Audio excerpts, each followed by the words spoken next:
Morning. So welcome to Peas in a Pod. We're down here again in Ortley Lane in Greenhouse. The last episode we did, we said we were going to start doing a challenge with the tomatoes. So that's the main crux we're going to do today. Just to recap on what we did last time we were on, and I multi-sowed the peas. See they're through now, looking nice and sturdy little shoots. And the old one seed challenge is up for the tomatoes. Yeah. For anybody who's taking part in that, we're just starting to get the first true leaves on, so he'll be getting moved on. He's only in a pot that big because we sowed it singular. So, what we said with the tomatoes then, what we're going to have a look at. Got 6 tomatoes here, Dan. All the same variety, the Maisey. Yeah. Which is a salad tomato. It's not a beefsteak, it's not a cherry, it's a standard salad sized tomato. We're going to grow each one in a different compost. Yeah. One's a peat-free compost. We're going to feed them, water them all the same amount, and we're going to see if there's any variation, what grows best in what compost. Yeah. So Dan will click the prices up of what they cost, the media as we go through. So we're starting from like a really bottom of the range cheap Lidal compost, and we'll go up to like your Clover potting and bedding and all the ones in between. Yeah. These 6 plants are pretty much the same size because you know you want them to be. You don't want it to are slightly above. I've got 2 what are smaller, slightly smaller, but I can compensate for that. So what I'm going to do, the first one I pot up is the tallest plant that I've got. And the reason I'm putting that is I'm going to put that in coir. Right, okay. Now, all the other composts that these are going into have some sort of nutrients in. Yeah. Coir doesn't, so it'll give that, it'll slow that down a little bit, let the others catch up so they're all sort of at the same size, if you follow me, Dan.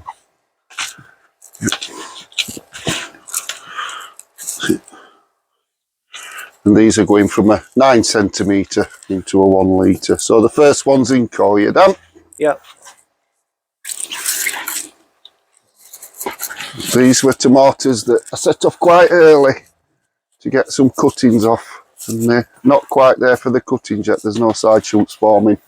I expect them, because they're going up a pot, well, a couple of pot sizes, to start getting them side shoots on.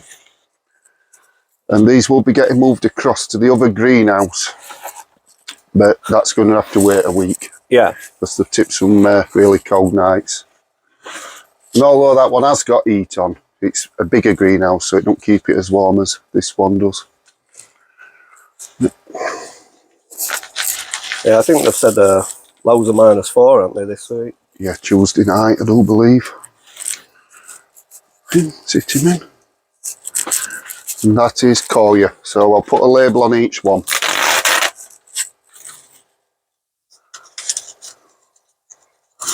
I'll choose this pen, I couldn't find my Sharpie.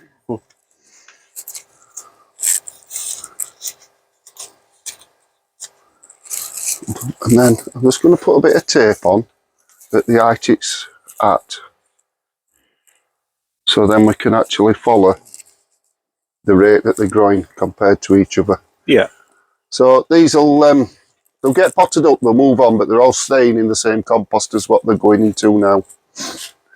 Right. So I just need to get shut of this bit of coir out of here, Dan. Can go in there for that. So that's the first one done. Next one's going into potting and bedding. These are 1 litre pots. I don't know if I said that. What they're going up into. Now what I do with this, because potting and beddings are quite a rich compost, a lot of feed in it, I'll put the smallest one in to, you know, to counter it. Which I'm sure that'll make sense to people.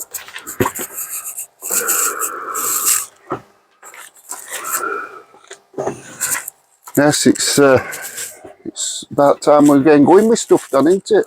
Yeah, it's getting there now. Yeah. We're getting longer days. Managed to get down on an evening for an hour, and hopefully we'll get this week out of the way. Hopefully weather starts picking up. Yep, you've still got to be a bit careful because it can bite you. Yeah, I mean, right up to end of May, it can do that. Yeah, well, we had a cold spell last year in May, didn't we? Yeah. I think that caught a lot of people out. Yeah, because I really need to get me heavyweight onions down, but then the forecast, it's like, better safe than sorry, I'll leave them in the tent for another week. But we've got some stuff going now, we've got some celery in here and all sorts of bits and bobs really.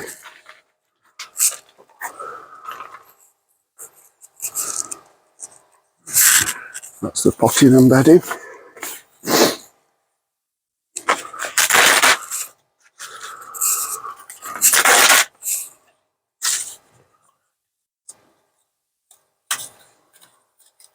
Like I said, these will get some, just a standard tomato feed, and they'll all have the same feed all the way through the lifespan, up to harvest. They are quite interesting, this, to see Yeah, the difference in them. it will, because also it's that price range, isn't it? Yeah, You know. and like we were supposed to be moving away from peat compost. It's Yeah, so the Coir obviously is the peat-free one. In case I didn't say that. Right, let's have a look at Lidl's. I've never used before. Lidl by Lidl. Maybe never will again, but we'll not judge a book. Scissors. I did get my scissors out down. He's a star, isn't he? Not all scissors wear capes. You Debbie McGee to my Paul Daniels, mate. Oh, this is interesting stuff. Very interesting. Yeah. It's very dark. That is Very dark. Still, it's heavy as well. So, I mean, if you were riddling that, you probably wouldn't have much left. I'd say this was that recycled compost. Yeah, like you can get from Councils doing it, aren't they? Is it past 100 or something like that? Yeah. There you go. If they're growing it. Put a decent size one in.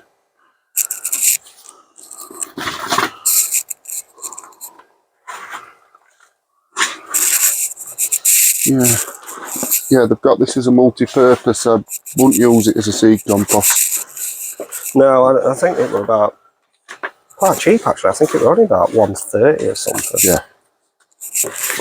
And it's 20 litre bag, that one. So yeah. And it 130. Yeah, I believe so. I will check that. So what's that? 390 for 60 litres of it then, basically, isn't it? Whereas I think the most expensive we're using is the potting and bedding Clover, which is £6 for 60 litres. But then prices will vary, that's just where we get ours from.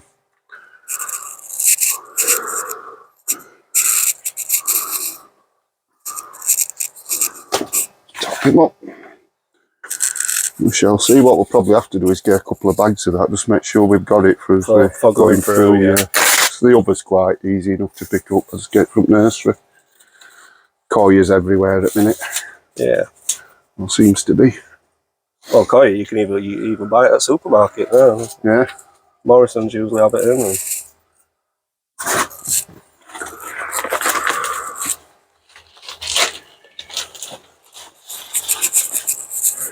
Right, so we're going to use a grow bag as well. Obviously, I can't put it straight to a grow bag, so I'm going to cut the top and put it into pots. And then it's got the same volume and all that.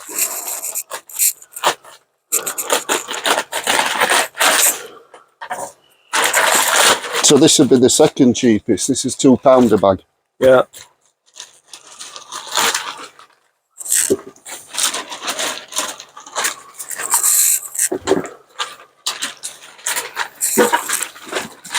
Obviously, if you want to follow along at home and you want to wait till they go to the grow bag stage, you know, you can put it straight into a grow bag if you want to do it that way.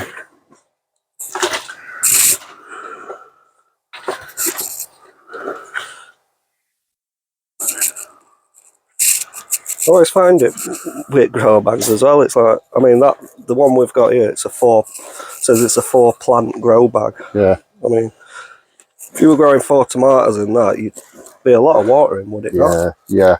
It's a lot of water and a lot of feed.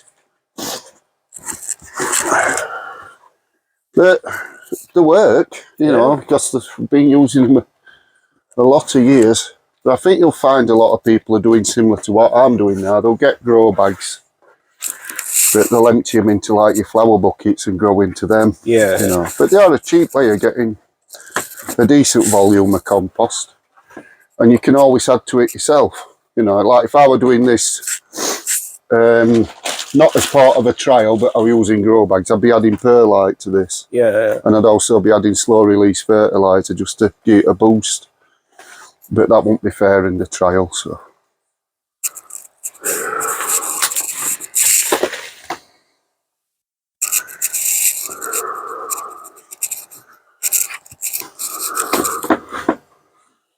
Two to go then after this one. And the ticket.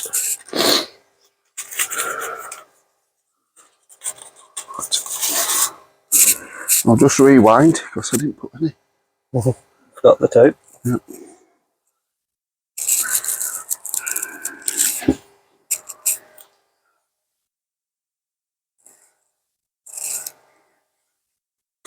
That's rough. Yeah, it's just a general comparison. It doesn't have to be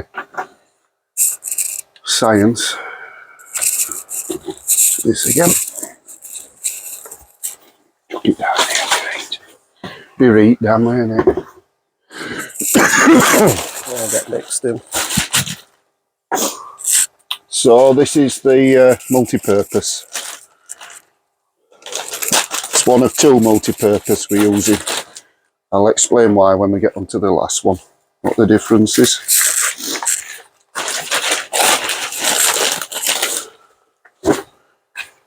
See, that's interesting. Yeah. That's very interesting. This is the multi-purpose one, and obviously the one before with the grow bag. Yeah. And it looks exactly the same. There don't look much in it, does there? No. Default that feels a bit finer. Yeah. So it's gone through a riddle, I'd say. And there's some specks in it, which will be the feed. Yeah. This, to be fair, we tried their peat-free last year and it was terrible. Do you remember? Yeah, I do remember. This does look a lot better than the peat-free that they've got on offer. The peat-free, I think, were more expensive as well, that? Yeah, it were a lot more expensive. I think they're going to struggle to compete with Coir as a peat-free, really. Yeah. I think all decent peat-free compost will be Coir based. So it's just head and shoulders when you use it compared to some other stuff. I mean, we did have some Miracle Grow as well, peat-free, and that weren't good. No. And that's not my opinion, that's how it looked and how stuff grew in it, or didn't grow, which is more the problem. Yeah, I mean, if I remember right, germination success were pretty poor as well, weren't it? It was 0. Yeah. They were tomatoes, weren't they? What we used for that? To set off. I think they were, Dan, yeah. I'll testing me now, going testing me with my memory a bit now. Well, I'll find the video and I'll put the link into this video, so if anybody's interested, we can find it easy. Redo this little clip. These little clips are handy to have. They're what we use for as onions. Is it Exalia? Something Exalia, Selim. Yeah. Medwyns. Elixir, that's it. Elixir, yeah. Garden. If you look for Elixir online, you'll find them. Or Medwyns. Or Medwyns of Anglesey. So he is the Growmoor multi-purpose, so it's just a multi-purpose. It didn't matter which multi-purpose I used, I just grabbed the one off the nearest pallet, because they should all be about the same level of feeding.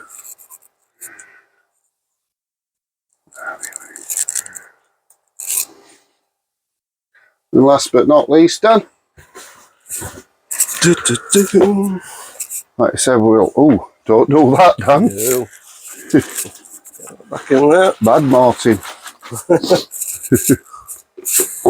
Right, again, a multi-purpose, but the difference is that there, we've added John in this. Yeah. What it means if it's got John Innes is it's got soil in, sterilised soil.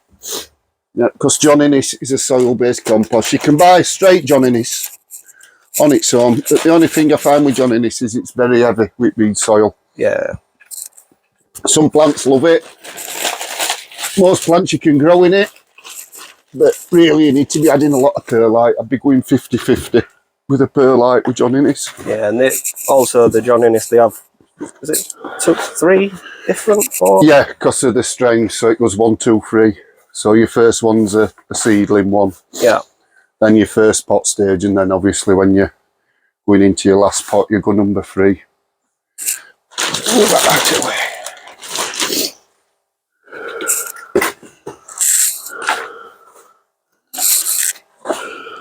You can actually see it looks more. You can see the soil really. Yeah, you can feel what this will do. You'll find there's going to be a big variation what will make watering interesting, because we're all getting the same amount of water a week. Now Coir will drain really quick. John Innes will hold a lot of moisture. Yeah. So it's going to be interesting if that's going to dry out quicker. If this one's going to be too wet, you know, that variation and how big a variation it is really. Yeah. And also see it's the added feed, slow fertiliser, slow release. Yeah, Osmocote, yeah. Which again, for a £4.50 60 litre bag, it's not bad. No.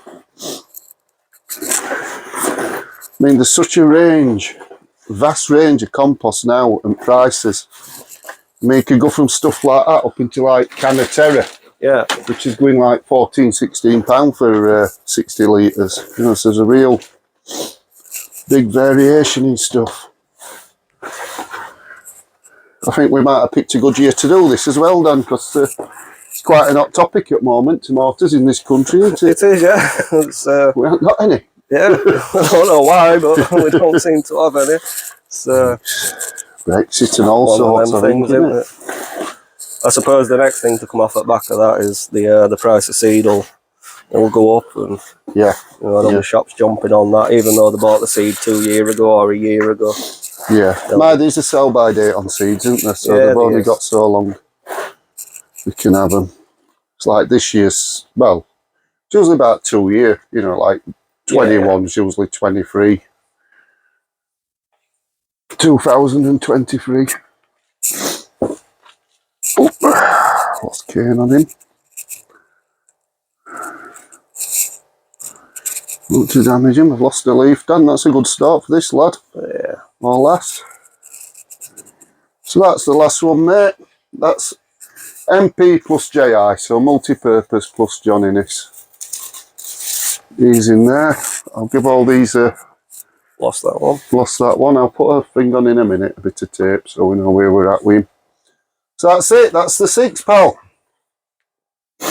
So yeah, like I said, found it, Dan. Honk jumper.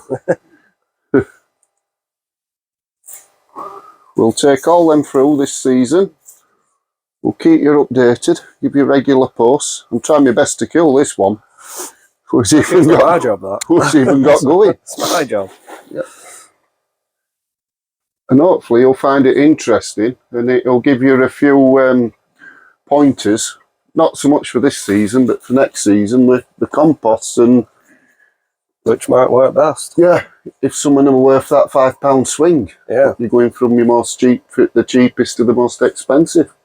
We shall see. Definitely. We'll be back soon. We will. Won't we, Dan? We will.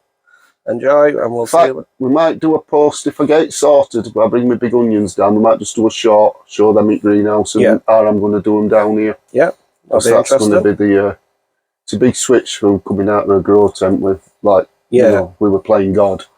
So down here, you've got a lot more variables to worry about. Definitely. So that'll be interesting. Next week's worry. No. Cheers, guys. Cheers. See you soon. Bye.